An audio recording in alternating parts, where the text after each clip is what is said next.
राधे कृष्ण राधे कृष्ण। वज्र सूचिकोपनिषद। ओम। मेरे अंग, वाणी, प्राण, आँख, कान, बल और सब इंद्रियां पुष्ट बने। यह सब उपनिषद ब्रह्म ही है। मैं ब्रह्म से अपने को दूर न करूं, ब्रह्म मुझे अपने से दूर न करे। ब्रह्म मुझसे दूर नहीं, मैं ब्रह्म से दूर नहीं। आत्मा से प्रीति रखने वाले मनुष्यों के लिए जो धर्म उपनिषदों में बतलाए गए हैं वे मेरे भीतर हों, मेरे भीतर हों। ओम शांति शांति शांति। चित्त सदानंद स्वरूप, सब की बुद्धियों के साक्षी रूप, वेदांत द्वारा जानने योग्य अनंत रूप ब्रह्म को मैं नमस्कार करता हूँ। मैं वज्र सूची उपनिषद को प्रवचन करता हूँ जो अज्ञान का नाश करने वाली है। यह ज्ञानहीन के लिए दूषण रूप प्रतीत होगा और ज्ञान नेत्र रखने वालों को भी भूषण स्वरूप है। ब्राह्मण, क्षत्रिय, वैश्य, शूद्र चार वर्ण कहे गए हैं जिनमें ब्राह्मण प्रधान है, ऐसा वेद वचन है और स्मृतियों में भी यह कहा गया है। यहाँ प्रश्न यह है, ब्राह्मण कौन है? क्या वह जीव है अथवा देह अथवा जाति है अथवा ज्ञान है अथवा वह धार्मिकता है? इसमें अगर सबसे पहले जीव को ब्राह्मण कहा जाए तो यह नहीं हो सकता। भूत और भविष्यत काल में अनेक शरीरों में जीव हुए हैं अथवा होंगे, वे सब एक से ही हैं। जीव एक है और कर्मों के अनुसार अनेकों देहों से उसका जन्म होता है।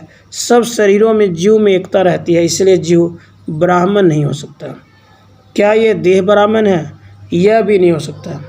चांडाल से लेकर समस्त मनुष्यों के शरीर एक से पंचभौतिक होते हैं, उनमें वृद्धावस्था, मरण, धर्म अधर्म एक से ही होते हैं।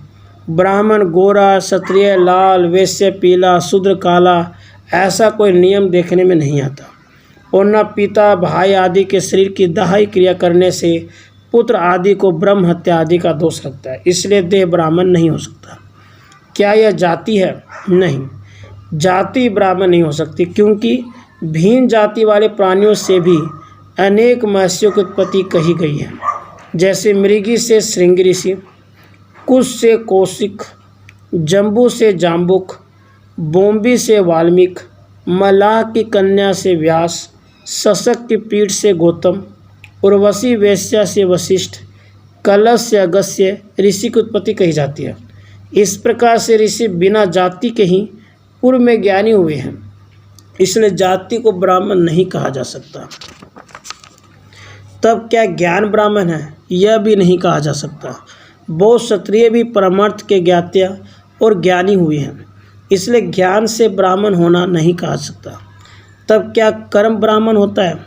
यह भी नहीं कहा सकता, क्योंकि सभी प्राणियों के प्रारब्ध, संचित और आगामी कर्मों में एक सापन दिखाई देता है और कर्म से प्रेरित होकर ही जीव क्रिया करता है, इसलिए कर्म ब्राह्मण नहीं हो सकता। तब क्या धार्मिकता से ब्राह्मण होता है? यह भी नहीं, क्योंकि बहुत से क्षत्रिय आदि सुवर्ण का दान करते रहते हैं, इसलिए धार्मिक व्यक्ति ही ब्राह्मण नहीं हो सकते। तब ब्राह्मण किसे कहा जाए?